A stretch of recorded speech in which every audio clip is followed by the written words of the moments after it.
you only control how you show up. You don't control anything else. You want all these things for them. It's not your choice. It's theirs. And to realize, hey, we're just, Sherpas along the way. When we went from infallible to completely wrong, and somewhere along the way, we're like, hey, it's their journey and we should help them as much as we can. Welcome to Startup Dad, the podcast where we dive deep into the lives of dads who are also leaders in the world of startups and business. I'm your host, Adam Fishman, and in today's episode, I sat down with Guy Yalif, the co-founder and CEO of Intellimize, a platform that helps optimize web experiences through testing, personalization, and AI. Prior to Intellimize, Guy was an ad tech and product leader at Brightroll, Twitter, and Yahoo. He is a husband and a father of 2 teenagers.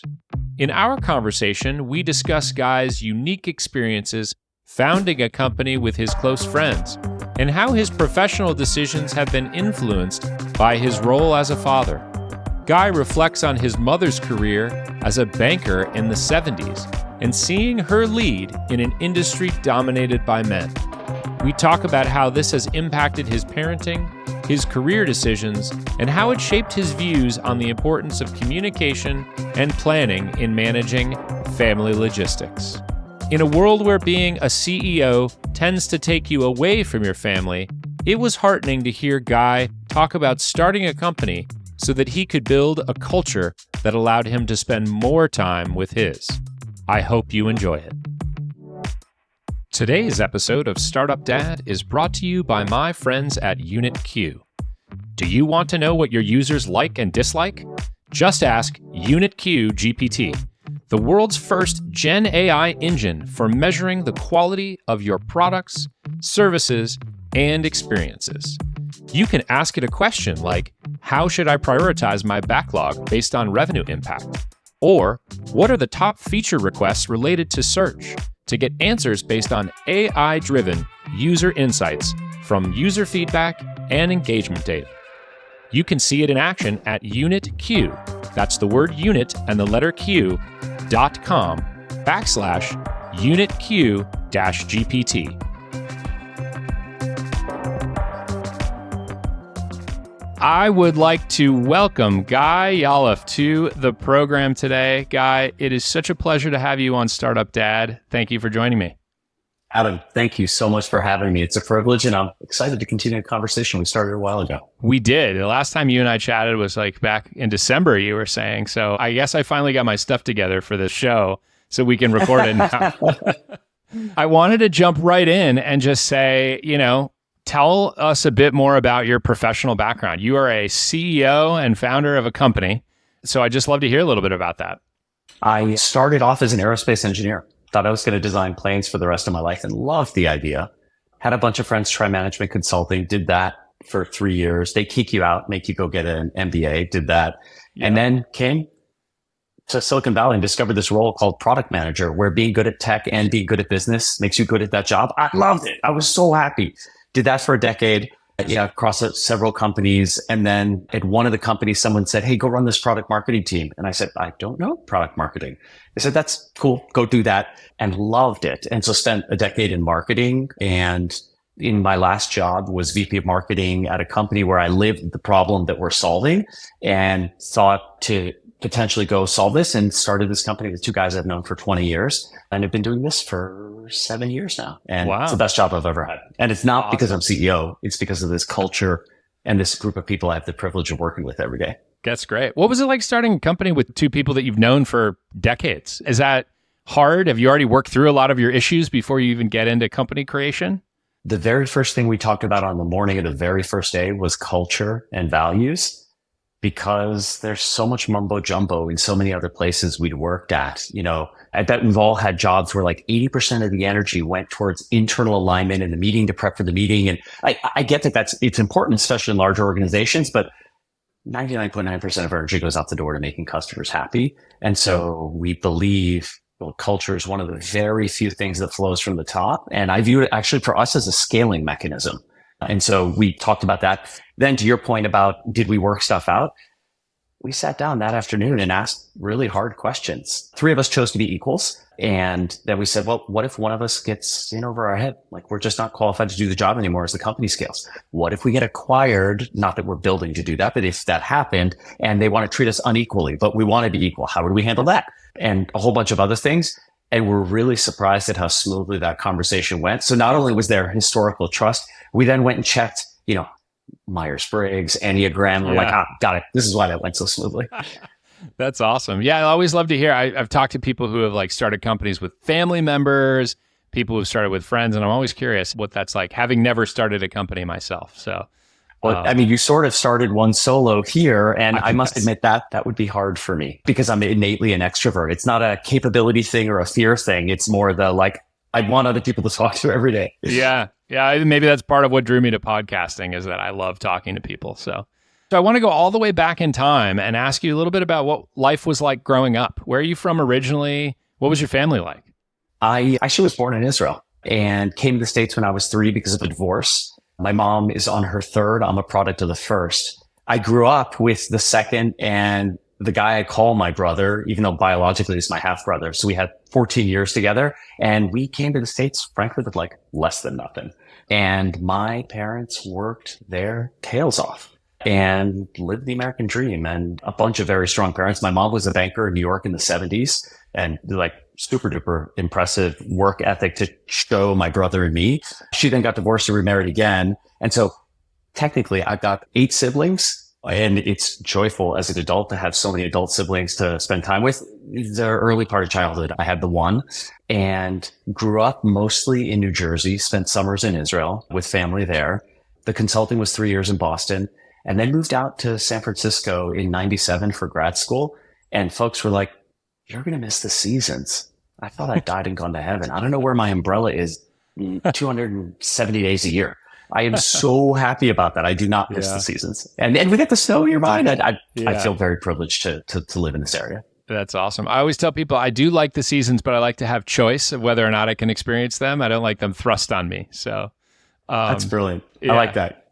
Pretty amazing. You said your mom was a banker in the 70s. I'll bet there were boardrooms where she was the only woman in the room. That's not a very common female profession in the 70s. She took us to work a couple of times and she was the only woman there, period. Wow. And absolutely held her own and continued a career in banking. And, I'm guessing that's what caused me to marry the strongest woman I've ever dated, a fiery Spaniard. And we're raising 2 very strong, confident young women. That's awesome.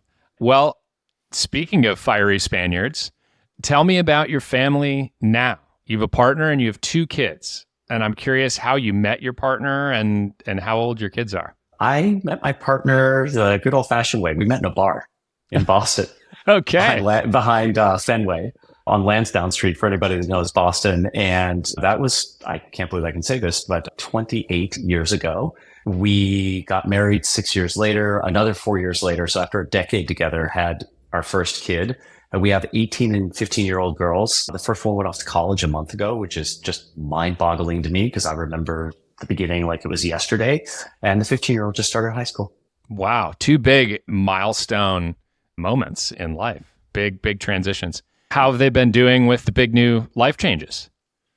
Fortunately, they both landed really well. For the oldest, she is a strong, confident, independent young woman. She's ready. And as a side note, as her father, it was incredible to hold so deeply at the same time. Immense pride about that and immense sadness because I don't get to see her every day anymore. Yeah. And both are true at the same time. And the 15-year-old started a new high school and she found her people, which is really awesome. Nice. She's enjoying it a lot. That's amazing. And so your wife is a fiery Spaniard who you met at a bar. Maybe she spilled a drink on your head or something like that. Does your wife work outside of the house? Does she have a job kind of similar to yours? She has always, besides the few months after each kid, worked outside of the home. And she found the job she likes right out of college. One of the very lucky few who did. She's been a merchant and a buyer in retail forever. So back in the day when department stores, were more impactful on commerce. Yeah. She was in department stores. Then she spent the last decade plus in e-commerce. And she would joke, I mentioned consulting kicks you out and you have to go get an MBA. And I'd have classmates that were working hard and eventually reached the pinnacle where they could own the 4Ps, price, product, placement, promotion. Yeah. And she was like, why'd you guys do that? I owned those the day I got out of college. My very first job out of college was at a retailer called Mervyn's, which is now Yeah. bankrupt. Oh, yeah. But was very popular. So your classic like department store, and we had tons of merchants and buyers and all that stuff. So very familiar with that job. It sounds like she caught the e-commerce wave just at the right time too, which is great. What was the decision like?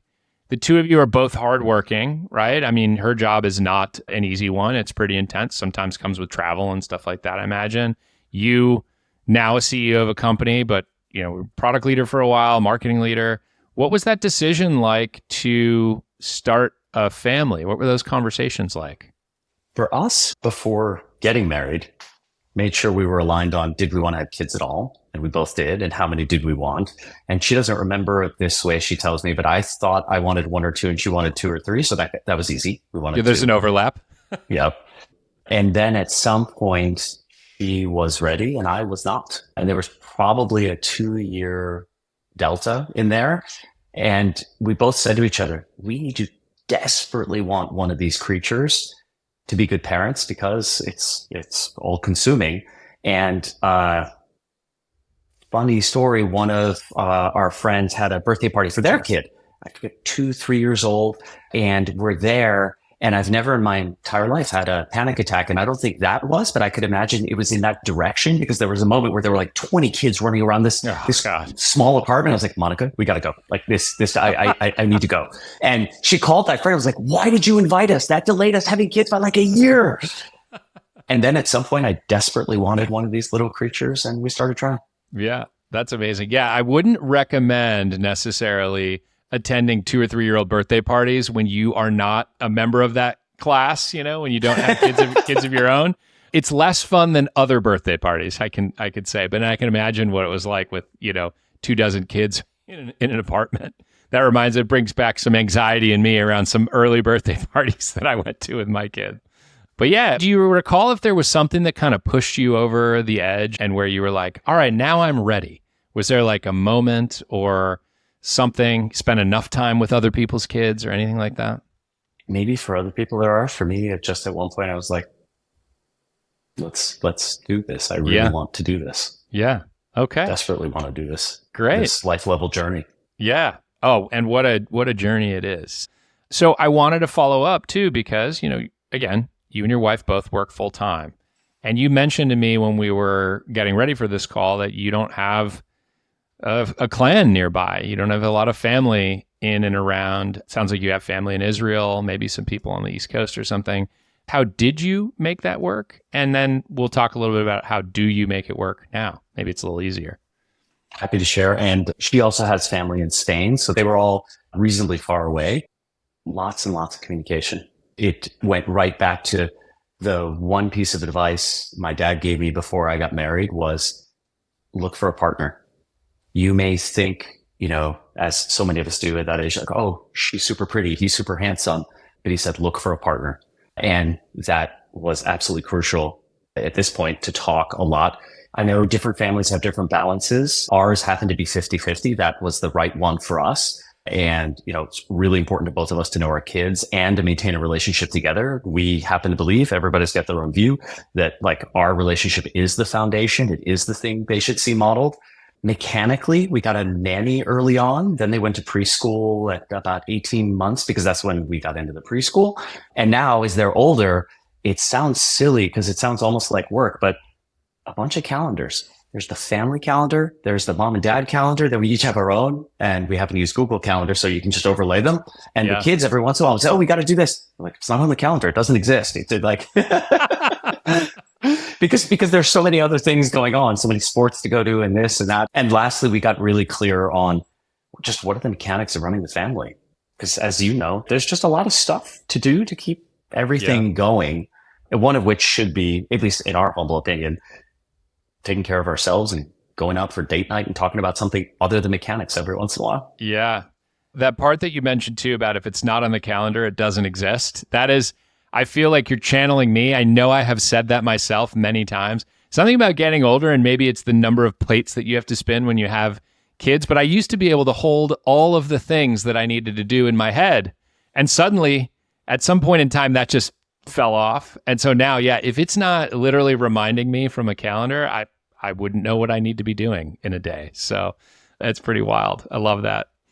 Tell me about any rituals that you and your wife had. Sometimes people they sync up on a weekly basis. They talk, at different times. They have family meetings. Did you do anything like that or anything to kind of keep those logistics in sync outside of the calendaring? We would have dinner as a family literally every day. And when they got older and had devices, that was the only time of the day where it was no devices, nothing. You are here. We're sitting together as a family. And when our oldest became old enough to drive and would hang out with their friends more, we talked about it and said, should we pick a day during the week? And she said, no. So we just said, hey, at least once a week, we need to be doing that. And so that was good. The other thing was then before going to bed, we would just chat about, hey, what about this? What about that? Have you done this? Have you thought about that? And then in the middle of the day, I'll get texts. I'll text her just to make sure stuff is covered. Yeah. Yeah. So no, we did not have anything super organized, just lots of communication. How about you? What do you do?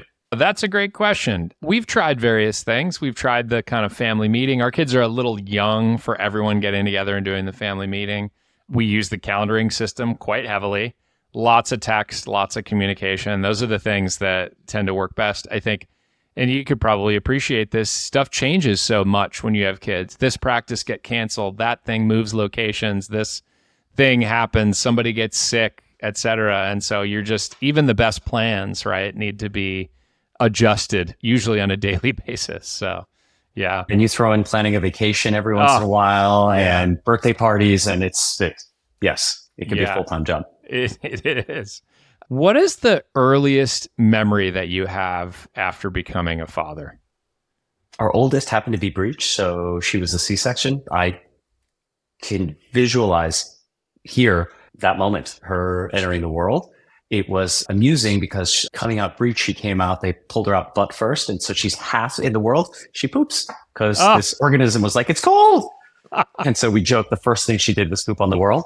I can remember the first diaper that day, and I don't know, a few hours later in the hospital, taking her home. Those feel really vivid. I couldn't tell you what we did a week later, but that day for both daughters, super vivid. Do you have that same thing? I have some of those memories. Yeah, I actually, birthing memories, of course. And then I always remember when we would get home with our kids, we would put them in the middle of the bed, like our bed, and just look at how giant the bed is compared to this tiny human. And I remember the first time we did that with my daughter, and I was like, oh, wow, this is a very tiny person and a very large bed. And that just sort of puts things in perspective for some reason. That was like my thing. We were terrified. I know you didn't say the words asleep, but we were terrified that we'd put the kid between us, fall asleep, and just roll over and hurt our kid. And we didn't want to do that. No. We would put her in the middle and sort of stand back and like, totally. Oh, look, there she is. She's not, because kids can't really move very much, or at all when they're born. So, yeah. I wanted to ask too. So, something like a breech and then your daughter coming out butt first, that's a surprising thing. And then the thing that happened right then. What are some of the other most surprising things that you've discovered as a dad, maybe post-birth? We would say over time, as our second grew up, our job is not to be good parents, which sounds counterintuitive. We said our job is to be the right parent for each kid, because there is no one thing, one standard that's right for each kid. They both have extremely different strengths. They have extremely different needs for where they want support, where they want independence. Ultimately, we told them, look, the destination has similar characteristics for you to be strong, confident, independent young women. But what that means for each of them is really, really different. And our kids are really different. And it's beautiful. Each is amazing in their own way. And if we parented them the same way, it'd be really bad for one or both of them. Yeah, I'm sure they'll say our parenting was bad anyway, but at least we'd recognize the bad part.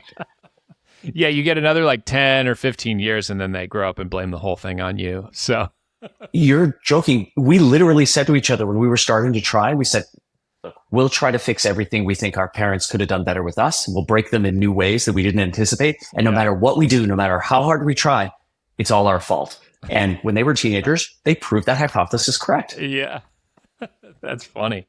Tell me about some of your daughter's strengths and some of the areas where they need support.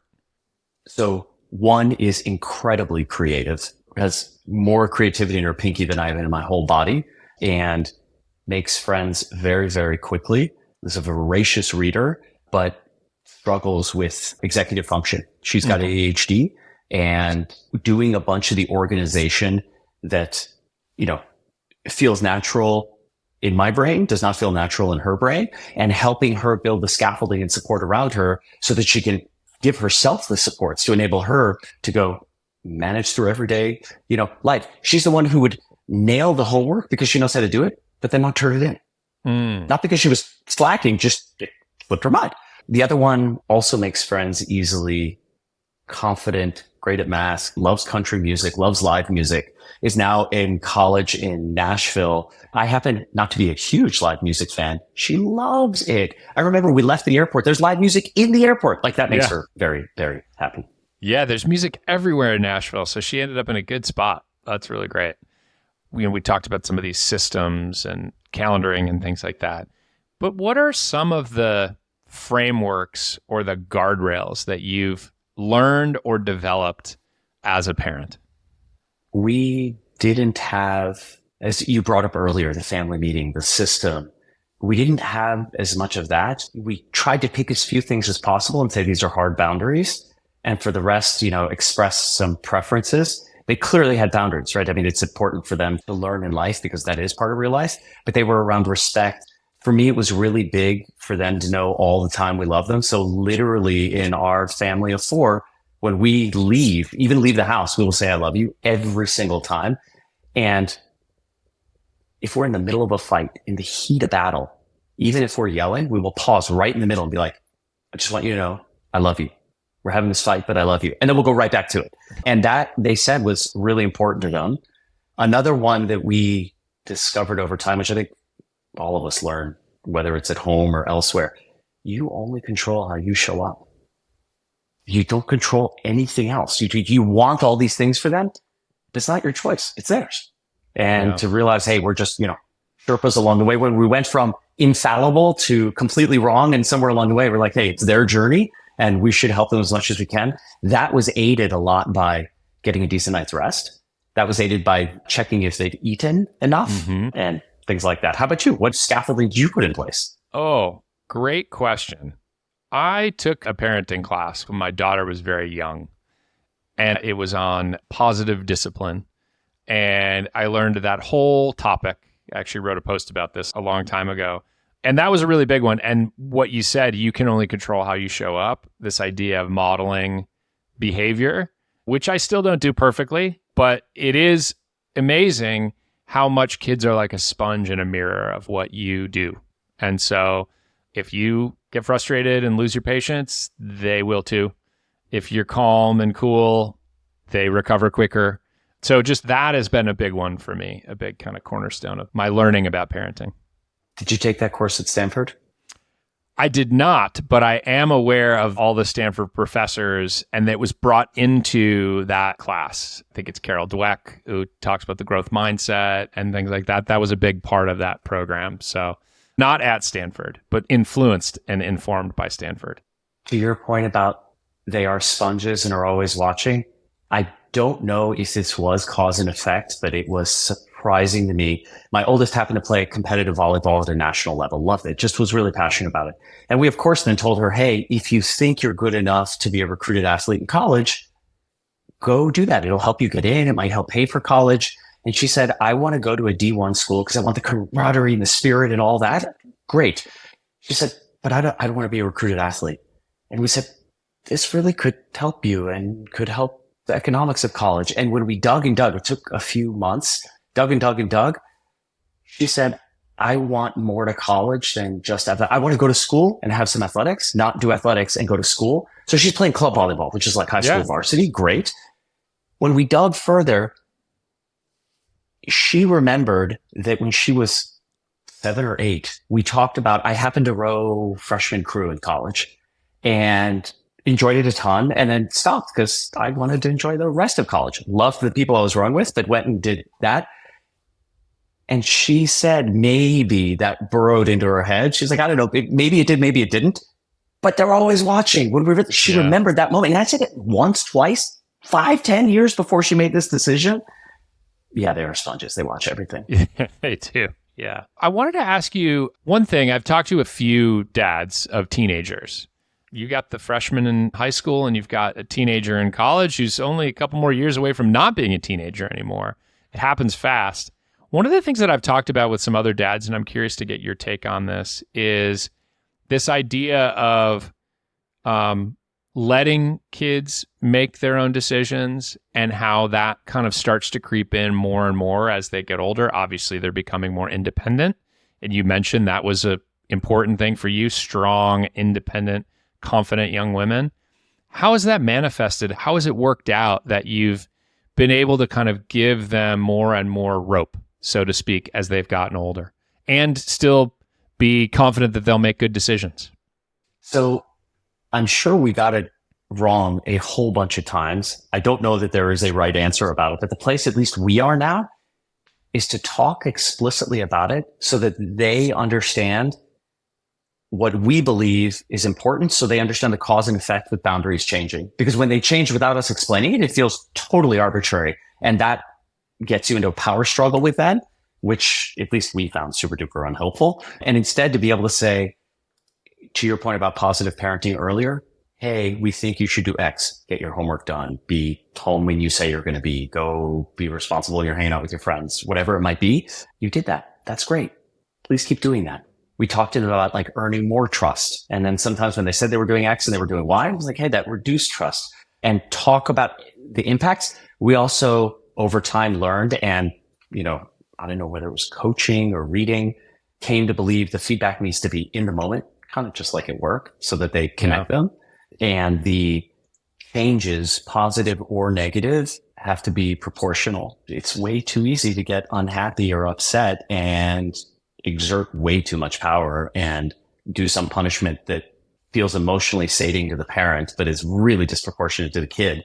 And thinking about, hey, the only thing we control is how we show up, at least for me, was really helpful. And like, slow it down, reach some even keelness, and then share something. Even if that means, hey, this happened, it's not okay, I'm going to go take a minute and get centered again. And then I'm going to come back and we're going to talk about what's going to happen.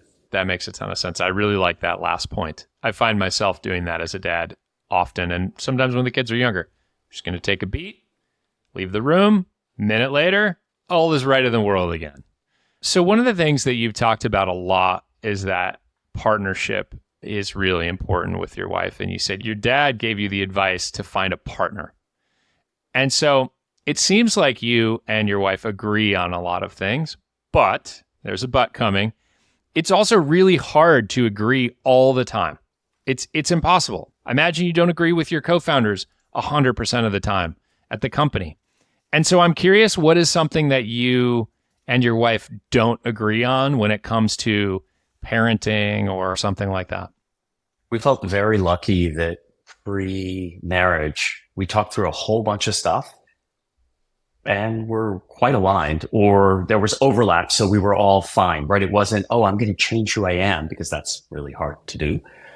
Then when we were in marriage and in this long-term relationship, there'd be little things, mechanics about that. She likes the bed being made. I don't particularly care about that. It's really important to her. So I'll go make the bed. There were some things we had to just understand. Those will never change. Christmas Eve is a really important emotional moment for my wife for a whole bunch of historical family reasons. That is really important. It was never something we wanted to change, but the whole family needs to remember that day it's important to get dressed up and go out to dinner. Yeah. Or it might be something mundane as, it's really important that I empty the dishwasher every morning. And okay, I'll go do that part. The one thing we materially disagreed on actually was sex for our kids. Like when birds and the bees and everything around that and what's allowed, what's not. That's the one thing we didn't see eye to eye on. And we feel lucky that there was only that one major thing, because now in retrospect, I feel like you can align on a whole bunch of things. Where do you want to live? How hard do you want to work? How important is family? Those kind of things. No matter what you say about how you think you're going to raise kids, at least in my humble opinion, you don't know.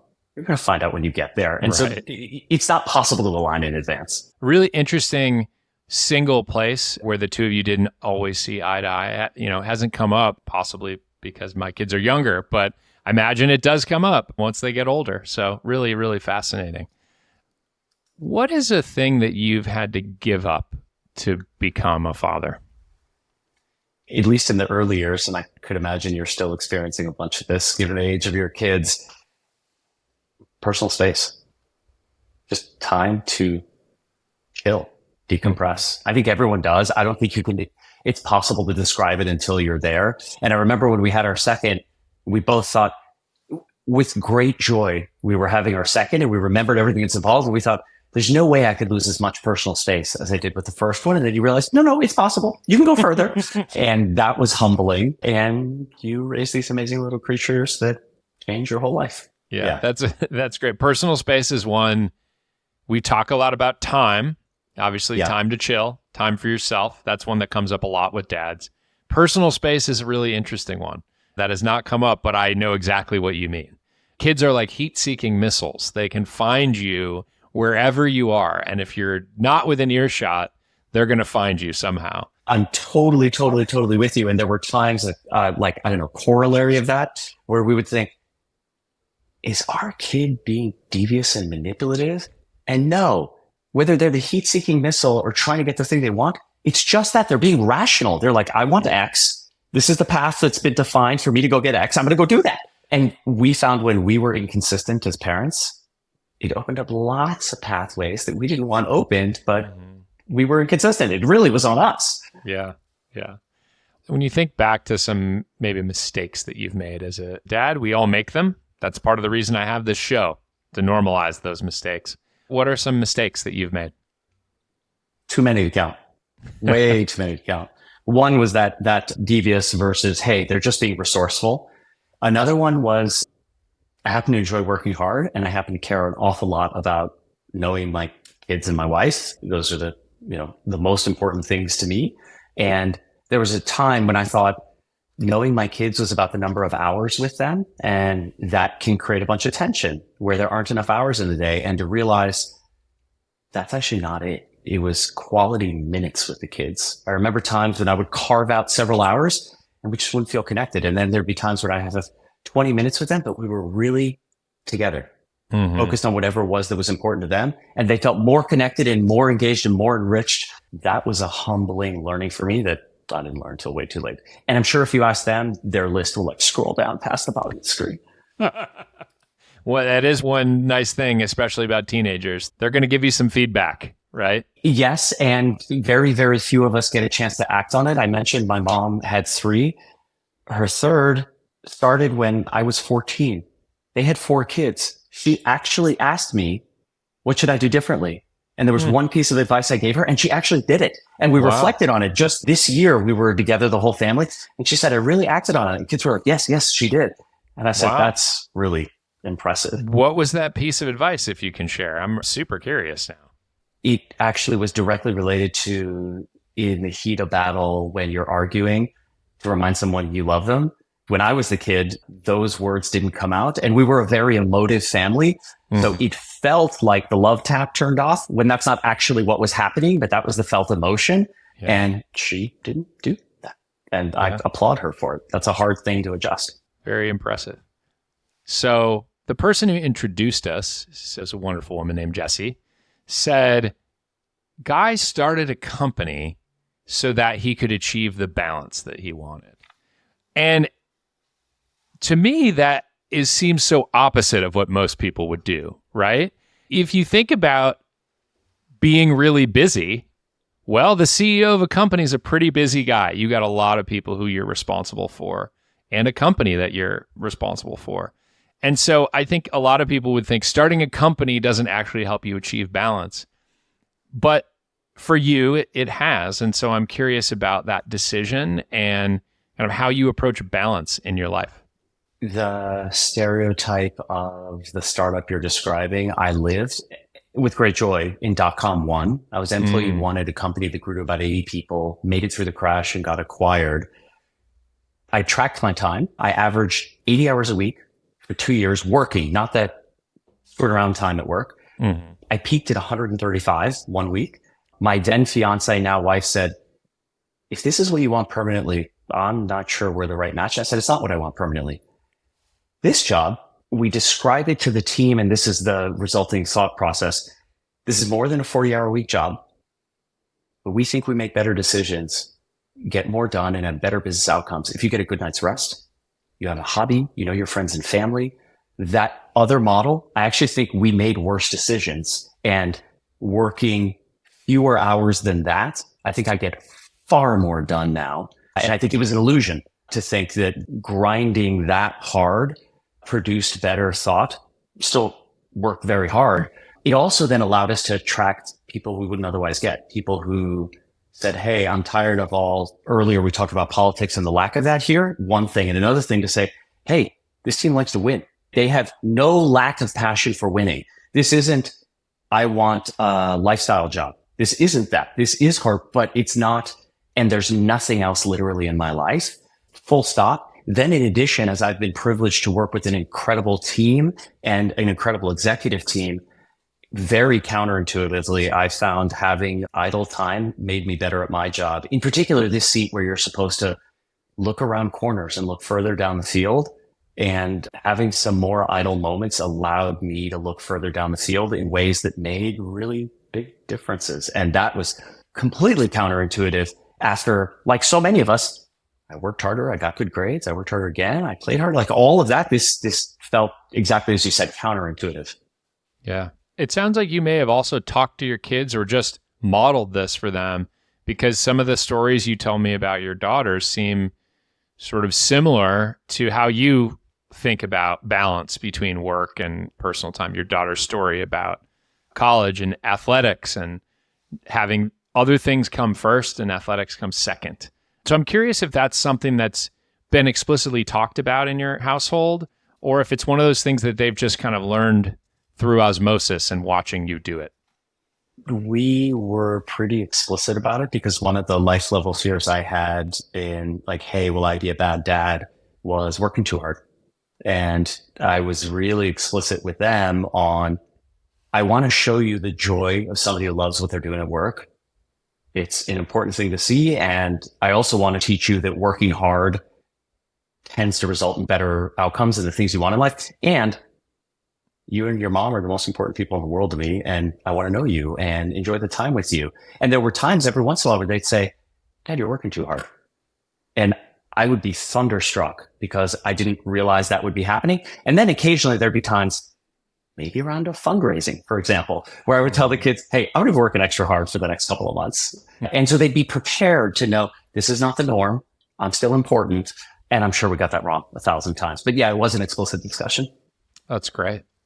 Last thing I wanted to ask you before we get into my rapid fire round is, how can people follow along with your journey or be helpful to you in any way, the listeners of this show?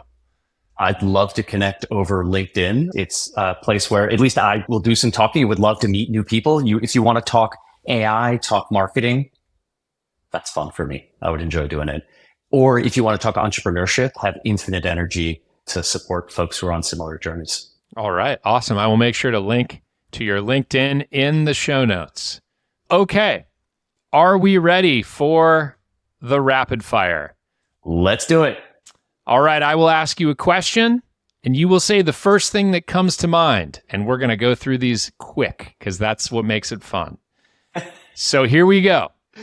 What is the most indispensable parenting product that you have ever purchased? Blanky.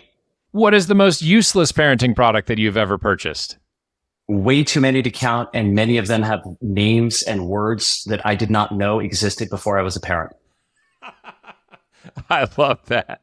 What is the most frustrating thing that has ever happened to you as a dad? My kids telling me I was working too hard because it's a life level goal not to. How many parenting books do you have in your house? We had 1 or 2. And how many parenting books have you read cover to cover?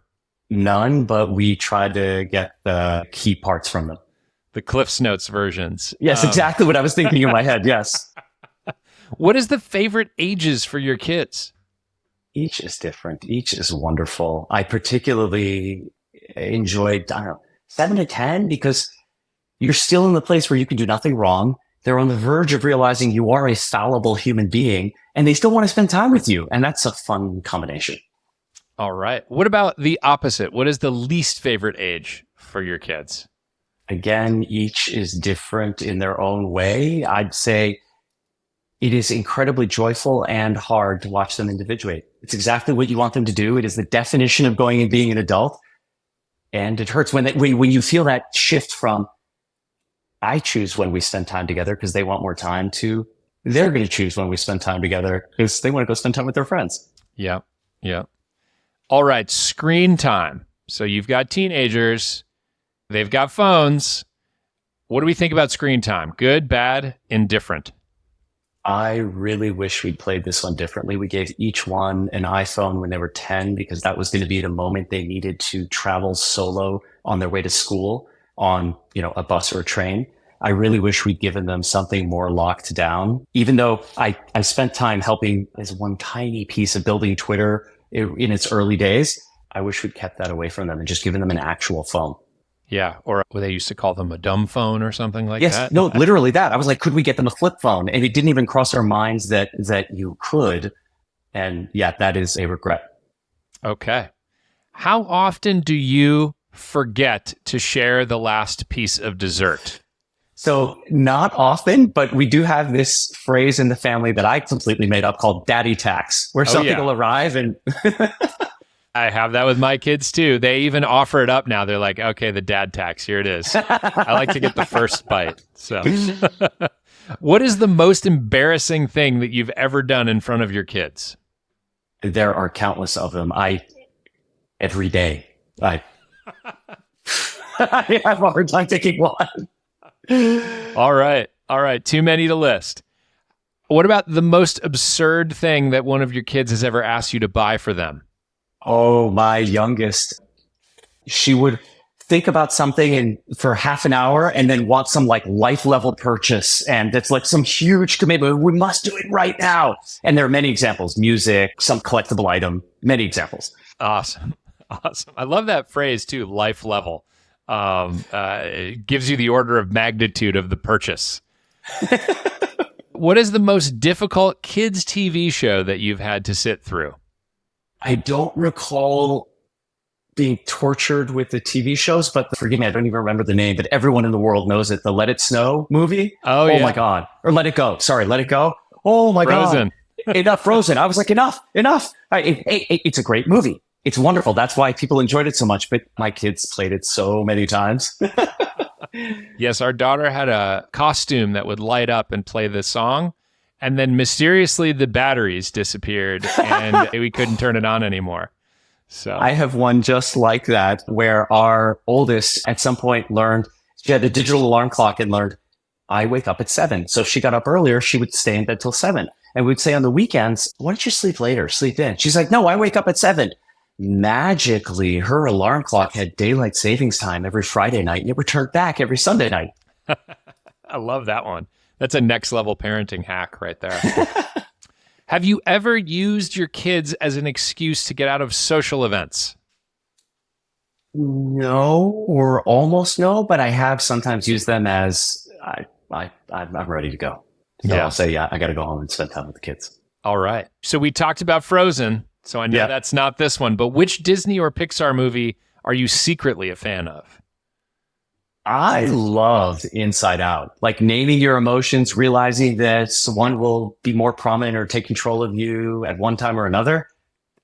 I think it's a really insightful thing to share with kids, and I think they presented it beautifully. Yeah, I love that movie too. And I understand it's actually fairly scientifically accurate with how the brain works and things like that. So that's cool. They did a fair amount of research on that. So that core memory thing is real? Long-term memories and short-term memory and stuff like that. Yeah, pretty interesting. Wow.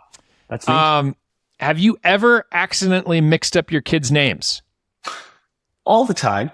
Not like all the time, but with great regularity. So does my wife. And now that one is off at college, the dog and our youngest drives her bananas. She probably loves that. That to get the dog's name. Okay. Tell me about the evolution of sleep. How many hours of sleep do you actually get, and how's that changed over time? I had a good 10, 20 years where I drank 10 to 20 Diet Cokes a day, every day with no exaggeration, and probably got 3 to 5 hours of sleep. And I remember at one birthday going to the doctor and saying, I'm no hypochondriac at all. But now that it was 40, I said, what are the things I should worry about? And the only thing he pointed out was sleep. He said, you're going to come in here with a heart attack in 10 years. And I said, you realize we work in Silicon Valley. He said, that's cute. Your body won't like that. So I got an Aura ring, which I absolutely love. Went to 7, gone to 7.5 now. It ebbs and flows, but it'll sound really silly. But just moving from the 3 to 5 to 7, I was leading the same life, but it felt like another Disney movie. It felt like Bambi. Like the clouds came out, the birds were chirping. They were about the same life. I was more emotionally regulated, and it was shocking what a positive impact it had. All right. How often do you tell your kids back in my day stories?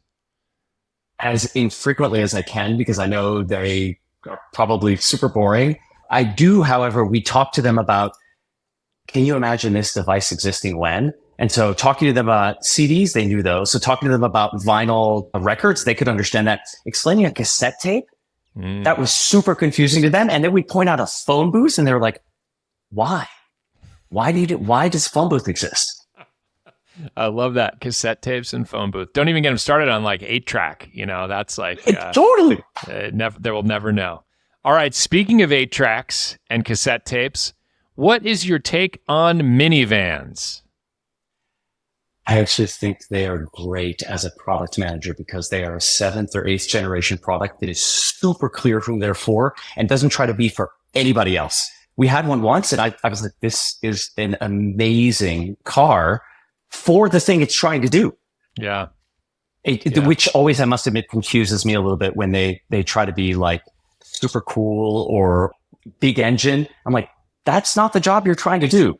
I love that you approach this from a product management point of view and perspective. Minivans get a +1 from you from that perspective. Guy, that's it for Rapid Fire. I so appreciate you taking the time to join me today on Startup Dad. Thank you for your candor and talking about your family and your kids and your life. It was great. Adam, it was joyful to talk with you. Thank you for sharing. I hope this is helpful to at least one person out there. And if anybody wants to talk shop about this, I'd be delighted to. Thank you for listening to today's conversation with Intellimize co-founder and CEO, Guy Yalif. If you enjoyed the show, please subscribe, share, and leave me a review. It'll help other people find this podcast. Startup Dad is a Fishman AF production with editing support from Tommy Heron. You can also stay up to date on my thoughts on growth, product, and parenting by subscribing to the Fishman AF newsletter at www.fishmanafnewsletter.com. Thank you for listening.